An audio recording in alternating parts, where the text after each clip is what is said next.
Thank you so much for listening on a Wednesday. We appreciate you joining us. Hawaii became the first state to raise the legal age of smoking to 21. Huh. Do you think that's going to catch on around the country and other states will do the same? I don't know. I don't believe that they should. I think if you're an adult, if you're 18 years old, you're an adult. And you should be able to make your own decisions. Should you be able to drink at that age too then? Yes. Drink, smoke, yes, vote, yes, everything, all at the same age? If you're old enough to die for the country, you should be old enough to smoke a freaking cigarette if you want to. Listen to Heidi over here. I'm sorry. If you're old enough to carry a gun for the United States of America and be killed for the United States of America, why can't you have a beer? Hang on. I'm going to find some patriotic music to play while you're saying this. Keep going. Just saying. Keep going. No. What was that part about dying for my country? I'm just saying you should be able to have a beer. That's it. That's all? That's it. You should be able to have a beer and a cigarette if you want to, if you're 18. This ad paid for by Heidi for president. Maybe not. All right. Hey, moving on to a different country here. South Korea, I don't quite understand what they're up to there. Some colleges are rewarding students with good grades. They get free plastic surgery. What? I'm not even going to say what I just I'm don't thinking. understand why. Who came up with this idea? Wow, you did really well. You studied hard. You look, that is awesome. You are so smart. Now let's do something about this face you got here. I mean, that just doesn't seem very nice. Yeah, I'm not even going to say what I'm thinking because I'll get all kinds of hate Then mail. don't say it. I won't. But think about this. So that means if your kid is not smart, let's just say your kid's not that attractive to start with, and they're not smart, now they're really in trouble. Because now they go to school, I got bad grades, and I still have to keep looking this way. So, yeah, the smart ones, they get all the perks. I don't know. That's in South Korea. You can check that out. I don't know what you're thinking, but I think you're going to get me in trouble if I let you say it. Going to move on now. You're listening to the John and Heidi Show on a Wednesday. This segment of the program is brought to you by RVWheelator.com. If you want to buy an RV, check it out. And if you want to sell an RV, check it out. Helping connect buyers and sellers at RVWheelator.com. Thank you for joining us on a Wednesday. You are tuned in to the John and Heidi Show. We've just got done taking a little trip to Vegas not too long ago. When we flew out to Vegas, I didn't really have any complaints. No. They tried to charge us extra for our bag. Some luggage, but they didn't. They let us. We took some stuff out. Anyway, listen to this. Complaints against airlines are up 22%. That's a lot. That doesn't surprise me, though. I think complaints countrywide are way up. Yeah. I don't think it's just airlines. I don't know why they're picking on just airlines, but I think everybody is complaining about everything all the time now. I think airlines are getting the brunt of it because they keep adding more fees. There's baggage they have fees. to because they have to keep dropping the prices to compete through the internet. So yeah, they have to drop their ticket prices, but they still have to pay their bills. So they've got to up the... We lost your luggage? Well, there's a fee for that. You have to stand in that line. It's $5 you want us to to find stand your in that luggage? line. $150. What's that? You've got a complaint? Well, there's a fee for that as well. There's a fee for everything. Studies show more flights are late now, more luggage is lost now, and more passengers are being disrupted than ever before. So we got a lot of issues going on. And I don't exactly know what it was. When we flew, it was, other than our bags being too heavy, which was our own fault, right. It was pretty seamless. So good job. I had no issues. Way to go, TSA. 2 enthusiastic thumbs up. I'm just very, very happy that, I did get pulled over and they had to take a Q-tip and swab my microphone because they thought it was a bomb or something. I'm not sure what they thought it was, but they're like, hey, can we look at this? I'm like, yeah, go for it. They fondled my left breast. I noticed that. Yeah. That guy didn't even work for the TSA. He was actually... He was going to Vegas. He's like, excuse me, ma'am, you're going to have to... There you go. So where are you going to be sitting on the plane? I'm in seat 5B. Anyway, that's on the plus side. The good news is flying somewhere, no matter how distracting and how disrupted you are, it's still way faster than walking. Yep. Think about the alternative. You could jump in your car and drive your merry way across the country. That's not going to be any better. It's going to be way worse. So I understand that sometimes there's some inconveniences and all of that, but let's just smile and put on a happy face and try to have a good day. Let's get our complaints down, Heidi. Amen. There you go. Thank you for listening to the John and Heidi Show on a Wednesday. This portion of the program is brought to you by WinThisOnline.com. If you have stuff you'd like to give away, do it for free. Check out the website WinThisOnline.com. It's also free to win stuff. Register today for your free account. at winthisonline.com. I've never been to Venezuela, but we're going to go there right now with this story. Have you been to Venezuela? I have not. Well, Marley Olivio threw a mango at the president of Venezuela while he was driving a bus. Who's driving the bus? Who's driving? The president was driving. President Maduro is a former transit driver and likes to connect with ordinary citizens by touring local communities at the wheel of a bus. So he drives the bus. How cool is that? The mango thrown by this other dude, Marlene, or whatever his name is, had a message on it in which it's a lady. I was thinking it was a dude. She pleaded for the president's help in getting an apartment. What? How is that the president's job? Anyway, in a video that's gone viral in Venezuela, the president can be seen lowering his head when he is hit by the mango just above his left ear. Then he calmly picks up the fruit and displays it to the crowd. Later, the president discussed the incident in one of his live TV broadcasts. He said, "She had a housing problem, right? I have approved it already. She will get an apartment." And then he said he was going to eat the mango when it was ripe. Are you serious? You got chucked in the head by a mango. That leader sounds like a wonderful human being. Just driving the bus around. Hey, folks, let's take a tour of your city. And he got thumped in the head with a mango. He sounds wonderful, I think. And after that, to still help her with her issue, I probably wouldn't have. Yeah. I'd have been like, you're on your own. Well, now everybody knows all you got to do. Like that. If you live in Venezuela, it's commonly known. If you want an apartment, throw a mango at the president, and you will have an apartment. I'm sure he would have had the same response if you asked him nicely. The same thing happens here. If you want an apartment in the United States, you throw a mango at our president, they will give you an apartment. It's 8 by 10. It's got bars on the windows. It's free. I'm just saying. There you go.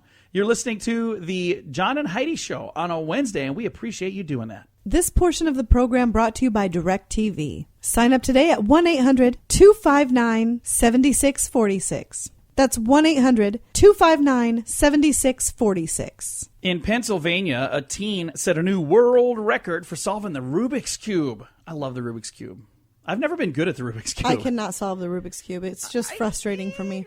I took the stickers off when I was a kid. A lot of us did. Then my mom was like, "Did you really solve them?" I'm like, yeah, I did. She's like, you could totally tell all the stickers had hair under them. And peeled up, corners to... I lost the white one. So that black square used to be white. I was solving it so fast it flew off. The Rubik's Cube challenge we did out at the Grand Falls Casino and Golf Resort during the crazy little thing called prom. Matt Serwick from Brandon was winner of that. That's fantastic. He's really good. He is so good. I would like to have a challenge between him and Dr. Tom from Brandon Health Mart because they're both really good. I would too. That would be fun. And it was to funny watch. because I remember the first time I talked to Dr. Tom about it, I was like, "So you're really good at that?" He goes, "Oh yeah, it's a simple algorithm." I'm like, "A simple algorithm?" Just the word algorithm means it's not simple. I can't even spell that word, so don't even think that anything about it is simple. That's funny. Well, a young man, a Pennsylvania teen, I don't know if it's man or a girl or boy, it doesn't say on here. Anyway, in Pennsylvania, a teen set a new world record for solving the Rubik's Cube. How long do you suppose it took? I have no clue. 5.2 seconds. What? Yeah, 5.2 seconds. Done. There you go. Solved. I hold the world's record for the longest amount of time it takes. Wow. I started working on it in 1984, and I'm still working on it. I think there are a lot of people that could rival that. Check. Yeah. It takes me like 15 minutes to peel the stickers off and do it that way, so I'm just not good at it. But congratulations. New world record in Pennsylvania, 5.25 seconds for a Rubik's Cube. There you go. Thank you so much for listening. You are tuned in to the John and Heidi Show on a Wednesday. This portion of the program is brought to you by We Need Sponsors. Hey, wait a minute. All right. I'll let you finish. If my husband would go out and sell some advertising, I would have something to read here. Again, this portion of the program is brought to you by We Need Some Freaking Sponsors. Time now for the scoop of the day. On television yesterday, computer engineers say they have created a hyper-accurate clock. I don't know what that means. That means that it won't lose or gain a second in 15 billion years. Oh, who cares? Who is that? Who needs a clock that specific? Who pays that much attention to time? 15 billion years from now, I'm going to be mad because I'm off by a second. Oh, my gosh, that is insane. Yeah, that is comes from the category of inventions that weren't needed. Right. Maybe this one might fall there, too. I don't know. Maybe this is good. A new smartphone app helps you survive a tornado. My question is, how does that work? Because if you're in an area where there's tornadoes, don't you lose? A lot of the time, the networks go down because there's a tornado flying through. So if your phone doesn't work and you're flipping through trying to make your app work, it's probably not going to work. I just think that could be a bad idea for you to say, hey, it's an emergency. I need my digital device that no longer works because all the towers have been knocked down by these tornadoes. Well, and even if they're not knocked down, when there's an emergency, everybody's on their phones, and so the towers are overloaded. That's what happened during 9/11. And I just think it could be I'm not saying it's a bad idea for an app. I'm saying if it's an app where you download it and it all stays on your phone, not such a bad idea. But if it's a thing where you're going, okay, a tornado, what do I need to do? Get out my phone. Okay, open up this app. Buffering, waiting. Okay, hang on a second. Yeah, exactly. Stay back, tornado. I'm still working on this. All right, selfie sticks. We've seen them. Did you see those? Yes, I've seen them. They're ridiculous. We were out in Vegas, and I saw a lot of foreign people using selfie sticks. We were at the National Association of Broadcasters. I think they should call it the International Association. What is the point of those? Because then you get everybody in the picture. You can take a photo of yourself, but you can do it, from 3 feet further away. So you get a photo of you. I understand, but who needs that many pictures of themselves? They have to walk around with a giant stick so they can. Well, I'm bringing them up because now they are banned by Wimbledon, the tennis tournament. Nope, can't have them here. They're out of there. Well, I suppose they're distracting. People are trying to play.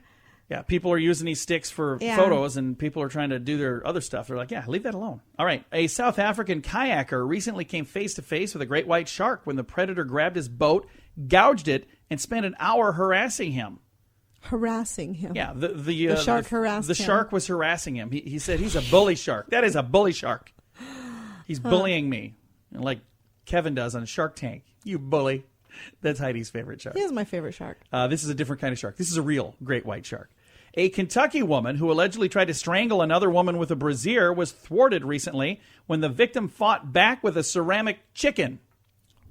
Have no jokes for this? That's a fight I would like. You don't even need a joke for that. I was going to say, because the story in itself. That's a joke by itself. Yeah. That is a fight I would have loved. She was trying to strangle somebody with a bra, and she got knocked on the noggin with a ceramic chicken. That is the best story I have ever heard in my life. Sounds like maybe. Sounds like my family reunion. I was going to just say, a really wild time with your family. Somebody give me a chicken. In Ohio, a woman stabbed. There'd be a rubber chicken at our house. Yeah, probably, instead of ceramic.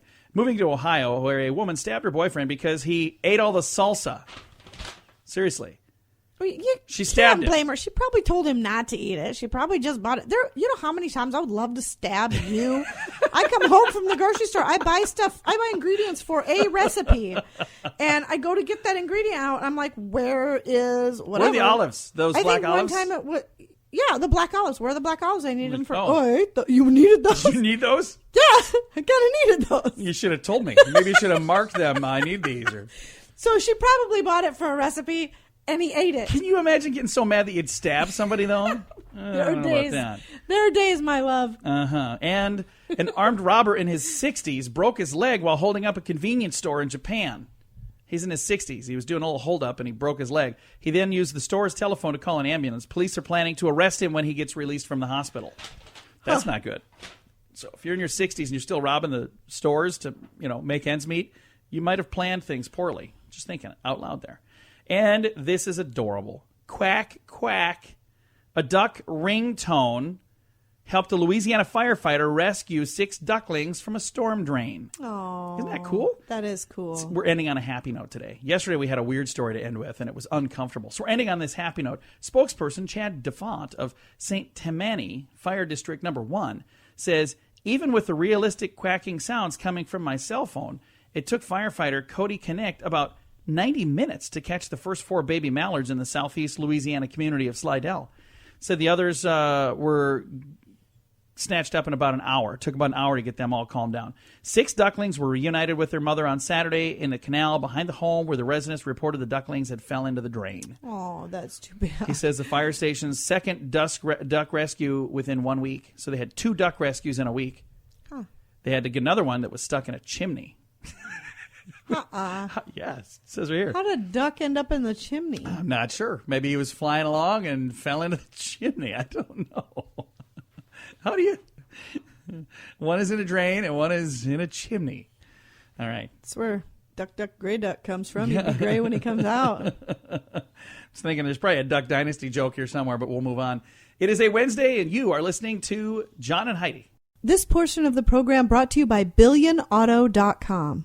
If you're looking to buy a car, they have a bunch of them. Maybe a billion. No guarantees on that. but I will guarantee you'll find a lot of cars at billionauto.com. Hey, if you're planning on working in a convenience store, you might want to make sure you don't have a superhero complex. It could cost you your job, Heidi. Okay. Listen to this. Antonio Feliciano was working at, I love his name, first of all. Isn't that a beautiful name? Yeah. Sounds like a guy that should be singing beautiful music. Antonio Feliciano. He was working at a 7-Eleven store in Martinsburg, West Virginia, when a man walked in with a sawed-off shotgun. What would most people do? He's attempting to rob the place. What would most people do in that situation? They'd say, here's the money. I would try to tackle him. You would? I think so, yeah. Or else I'd pull out my gun and... When the man walked in with a sawed-off shotgun, Antonio, instead of handing over the cash like most people, he said, no way. He decided to wrestle a gun away from the criminal. He did succeed. Nobody was hurt. The robber left without getting a thing. A very brave man, that Antonio, for his bravery and courage. What was his reward? He was fired. What? Yes, he was fired. 7-Eleven has a policy to let robbers take whatever they want. It's not worth risking your life to make an example of one robber. They had to fire. Oh, my gosh. To make an example of Antonio and to show that 7-Eleven really means what they say, they had to let him go. And I am predicting a lot of 7-Eleven stores being robbed in the very near future. They know that because they're now not going to do anything. And it says, they're advertising it. 7-Eleven policy is, and I quote, to let robbers take whatever they want. It is not worth risking your life. I understand the company has to say, you can't be a vigilante because if you get hurt, we get sued. You can't do that. I understand that they can't, but to fire the guy, fire him instead of rewarding him. But what they're saying is we got to make it. We have to. We can't reward him. We have to make an example of him. Oh, that's terrible. So other people don't do that. Well, the problem is, you can't reward him for that, but you just rewarded burglars all across the nation because they know, hey, easy target, 7-Eleven. Well, hey, they got it coming. Well, I am predicting 2015 to be the worst year on record for robberies at 7-Elevens. I'm serious. I really think by having this story out there and stories like this out there, I think they're in for a whole boatload of problems. Thanks for listening to the John and Heidi Show on a Wednesday. This portion of the program is brought to you by Dollar Shave Club. I use their razors, and I absolutely love them. And if you would like to try some razors and get a little special discount and get me a little extra credit, check out dollarshaveclub.com/BigJohnSmall. I love their razors. I use them all the time. I've tried to use them. He won't let me touch them. Yeah, leave my razors alone. Get your own razors. They're dirt cheap. Go check them out. dollarshaveclub.com/BigJohnSmall, and you're going to absolutely love them. Again, this portion of the program brought to you by the Dollar Shave Club. Today is a very special day, Heidi. You know what today is? What is today? Today is Wednesday. It is the 29th day of April. Only 241 shopping days till Christmas. Are you ready? No, have you purchased anything I have yet? not All right. purchased Usually anything by now, for aren't you Christmas. about half done? I'm usually pretty far along, yeah. Well, today is National Adult Public Skipping Day. It's a day for adults to skip in public like a child. Okay. Skippity-doo-dah. Also, today is National Dance Day and International Dance Day. I'm glad they coordinated that and put them on the same day. Day of Remembrance for All Victims of Chemical Warfare Day. Also, International Guide Dogs Day. Peace Rose Day. Not Pete Rose Day. Peace Rose Day. World Fish Day. I'm sorry. No, it's World Wish Day. I was way off. World Wish Day. Zipper Day. My goodness. And Adopt a Sheltered Pet Day. How do you celebrate all of these days in one day? Maybe we should just go back to the good old days when we only talked about one of them. Pick our favorite. I used to do that. I would pick a favorite and say, oh, this is the best one. We can relate to this. But instead, now I'm lumping them all in there. Yeah, maybe we should just pick one. But here's why I started lumping them all in there, because I'll have people later in the day say, well, I heard you this morning say it's National Canoe Day, but you know it's also National Schnauzer Day? Like, I didn't know that. Now I do. So I'm missing out on stuff because I'm not telling people. So I thought, I'm gonna give you everything and let you sort it out. Hey, moving on quickly, Arnold Schwarzenegger has a new movie coming out, and it's got a bunch of zombies in it. Have you seen the trailers for this thing? No. It's going to be an interesting thing. Arnold Schwarzenegger and a bunch of zombies. I love the idea of zombies, but I'm not a huge fan of zombie movies. When we were in Vegas, you wanted to go shoot zombies. them. Oh my gosh, that would have been so much fun. There's a place that has zombies walking around and you can shoot at them. South on the Strip, way south, just like 3 miles south of town on the Strip. Mr. Funhater said no. Yeah, she's like, let's go shoot some zombies. I said, it's like a Wednesday. I doubt that they have people working. I'm sure they do. No, I'm sure that's a weekend thing. No, I wanted to shoot zombies. He said no. Yeah, That would have been a blast. Hey, my brother would have gone with me. I got a question. Who won that again? You? Yes. First time. First time I won something ever. Been married 15 years. I finally got my way on something. All right. Got an interesting story from Des Moines coming up in a bit. Thanks for listening on a Wednesday. It's the John and Heidi Show. This segment of the program is brought to you by RVWheelator.com. If you want to buy an RV, check it out. And if you want to sell an RV, check it out. Helping connect buyers and sellers at RVWheelator.com. My beautiful bride over here is from the great state of Iowa, and there's an interesting story from Iowa. This happened the other day. A burnt bowl of macaroni and cheese forced the Capitol to shut down. Everybody had to leave the Capitol in Iowa, in Des Moines, and the Iowa Capitol. Iowa Department of Administrative Services spokesperson Caleb Hunter says somebody's lunch burned in a microwave Monday behind the Senate chambers on the second floor of the Capitol. He says the smoke prompted a short evacuation of the entire building during the morning. It must have been really burnt. He says, we're not aware of any property damage or injuries. Oh, my gosh. That's hilarious. How would you like to be the guy that threw your microwave on?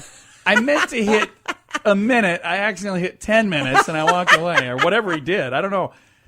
When I thought 60 seconds, I put it in for 60 minutes. I don't know. That's hilarious. What do you need to do to burn your mic? Or I wonder if he had it in like a metal bowl. I don't know. And started the this microwave happened on fire. In the great state of Iowa, again, a burnt bowl of mac and cheese shut down the Capitol for a few hours. That's funny. You know, not every state would do that. There are some states, if there could be a fire blazing in the room next door, they'd be like, the firemen have that handled. Focus on the business at hand. Back to work, people. All right. Thanks for listening. It is a Wednesday, and you are tuned in to the John and Heidi Show. This portion of the program is brought to you by WinThisOnline.com. If you have stuff you'd like to give away, do it for free. Check out the website WinThisOnline.com.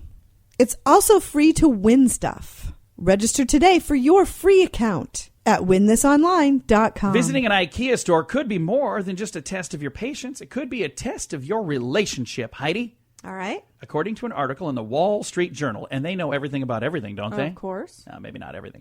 They say some marriage counselors are now using the Swedish retail giant as part of a treatment for couples. One therapist says assembling IKEA furniture can raise frustration levels instantly.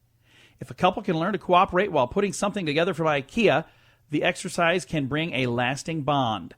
One IKEA item, a large entertainment center called the Liatorp, Liatorp. How would you say that? Liatorp. It is so difficult to pronounce, it's even more difficult to assemble. One therapist calls it the Divorce Maker. Huh. It is the Divorce Maker Entertainment Center. We've put IKEA stuff together before. Let me make sure you phrase that correctly.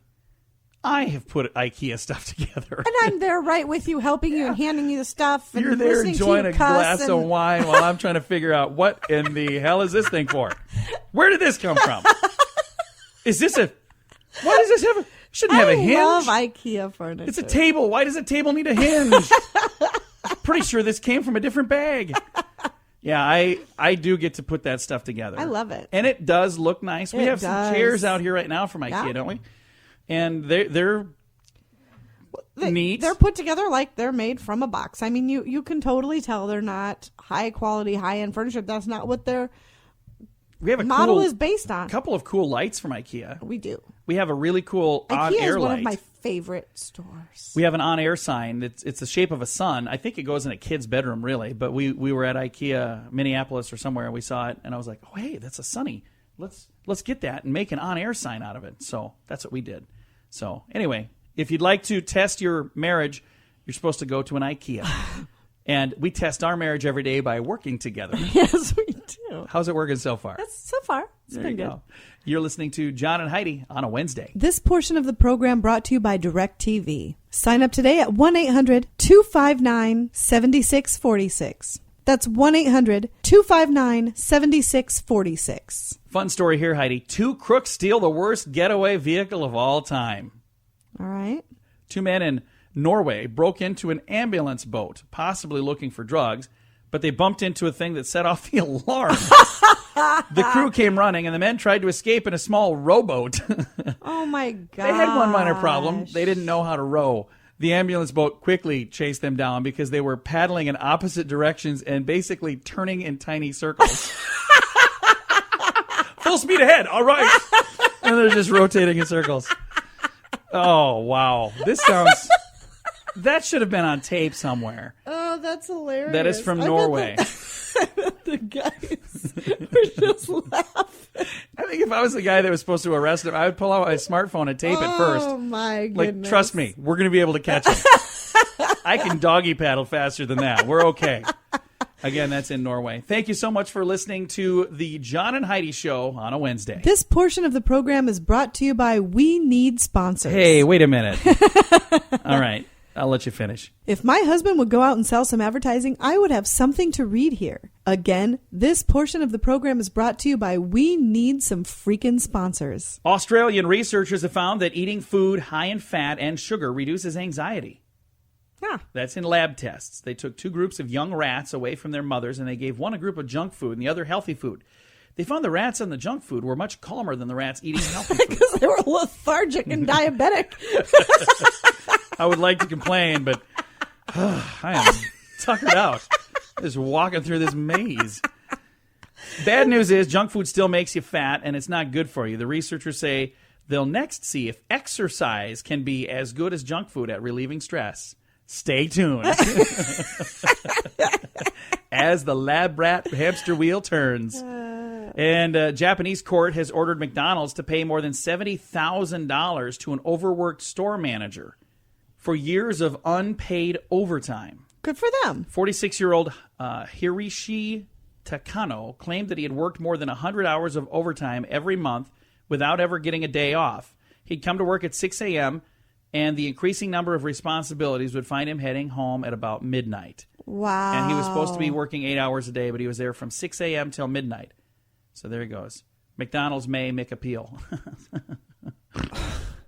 Mick appeal, get it there? Uh-huh. All right. I didn't think that was funny either, but I You know what? Thinking, I don't think that even sounds like enough. That's $70,000 for how many years? 46-year-old man worked for 100 hours, more than years of. It doesn't say how many. It doesn't say how many years. $70,000. That's on top of what he was making. That's pretty cool. It's like a bonus. He could buy a couple of Big Macs with that. Do you think he still works there? Well, probably not after he sued the company. But it says an overworked store manager, not an overworked former store manager. So that tells me that I think maybe he does. I wonder if that grounds for dismissal when you sue the company for $70,000. I would fire somebody that sued me for $70,000. Can you though? Can you do that? You can in South Dakota. It's a right to work state. I could fire somebody because I could fire Josh because I don't like the color of his shoes. I love his shoes. I love his shoes. What is wrong with Josh? I'm not going to fire Josh. I love Josh. Hey. I'm just saying, if I wanted to, I could fire Josh because of the color of his shoes. Josh, if you're listening, she could not. There's no way. And I love your shoes. I would not. I'm just saying. Why of all people would you single out Josh? Okay. Maddie? No, what do you have against Maddie? What about Kit? Hey, you stay out of this. No, we ain't going to fire nobody. We love them all around here. And I think this is an interesting story, and I would like to dig in a little deeper to find out more about that. But that happened in Japan at McDonald's, and $70,300. That's how much he got.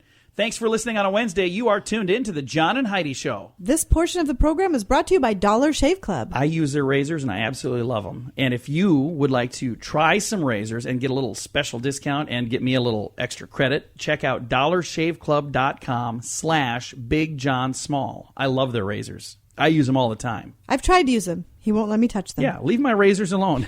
Get your own razors. They're dirt cheap. Go check them out. dollarshaveclub.com/BigJohnSmall, and you're going to absolutely love them. Again, this portion of the program brought to you by the Dollar Shave Club. Almost time to say goodbye, but first I got a couple of things here. First, a court in southern Russia has sentenced 3 young women to brief jail terms for making a video showing them twerking next to a World War II memorial.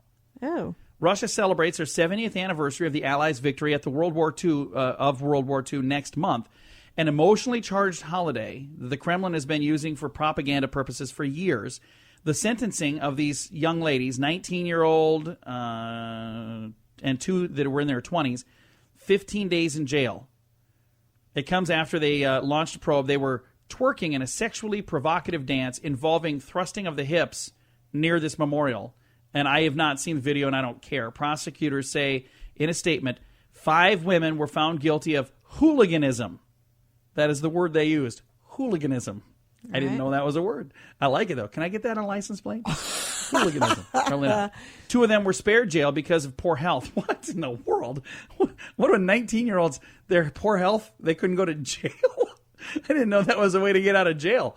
Huh. Excuse me, Your Honor, I'm really not good enough condition to sit in a cell and do nothing all day. I really don't think I should be going to jail. So anyway, hooliganism is a charge that sent 2 members of a band called, I'm not even going to say their name. Is it naughty? Yeah, it's very naughty. To Moscow's main cathedral in 2012. I'll tell you off the air, but I'm not going to say it on here. So this is the second twerking scandal in Russia in 2 weeks. So apparently twerking is caught on in Russia, and the young ladies are getting thrown in jail for it over there. Now let's move on to something different. This is a helpful tip. I didn't really have a place for this, but this has to be shared because it is such a helpful tip. Tell me if we've talked about this before, because I think we might have. But if you are looking to stash some cash at your home, you're not supposed to hide it somewhere obvious, like under a mattress or in a dresser drawer, because that's where people would look. Right. But you're supposed to put it somewhere that no sticky-fingered person would think of. AOL, first of all, I didn't even know they were still around. I had no idea Apparently they are. They asked their readers where to squirrel away cash. The number one answer was in a tampon box. Oh. How many people would ever think to, as you're burglarizing a house, because it's usually not going to be somebody that would need those, be, hey, I'm going to take some of those from my mama. That's a good idea. Probably not. Tampon box. Another one was in a brassiere, in a toilet paper roll. See, my concern was something like that. What if you throw that away? Or some well-meaning person in your household throws it away. Right. Tidied things up. There's a bunch of toilet paper rolls in the back of the closet for some reason. I threw those away. Ooh, that was my college fund for you. In a fake drain. A fake drain? How would you do that? I have no idea. Apparently, you just stick another drain down by the other drain, and people don't even notice that there's 2 drains coming out of that sink. In a hamper, in an old purse, in a fake plant, in a can, in their taxes file. Who would ever dig through that if you're robbing a house? In a picture frame. That's kind of cool. In a vacuum, in between cement bags, in an old winter coat. Another good idea. Unless, of course, you outgrow that winter coat and donate it to somebody. Then all of a sudden, goodwill is great will. They're like, oh, look at all the cash. Inside a wooden door, inside curtain rods, and even under a litter box. These are all the places they said that you can stash your cash, according to America Online. Where do we hide our money? We have no money. Oh, that's why. I was going to say I've never come across any around here. I used to. I would take money when I would get like an extra $100 or whatever, and it was money that I didn't have a place for. It doesn't happen often. That's why I say used to. I got married and had kids. Now all of a sudden that problem is solved. But I used to hide it in a book. And I remember when we moved one time. Remember this? We were like, man, we were praying, how are we going to get all of this stuff? We had all of these expenses. And I opened up a book, and there was like $400 in there from younger John that I saved it up. Wasn't that really cool? That was cool. Needed some money, and we'd been praying about how are we going to have the money for all this stuff. And I go and open my book. I'm like, oh, hey, here it is. I had some money. It's right there. I forgot all about it. I'm glad we didn't donate all these books like you wanted to. All right. Time to say goodbye, Heidi. Goodbye, Heidi. Goodbye, everybody. Have a great day. Thanks for listening on a Wednesday. You are tuned in to the John and Heidi Show.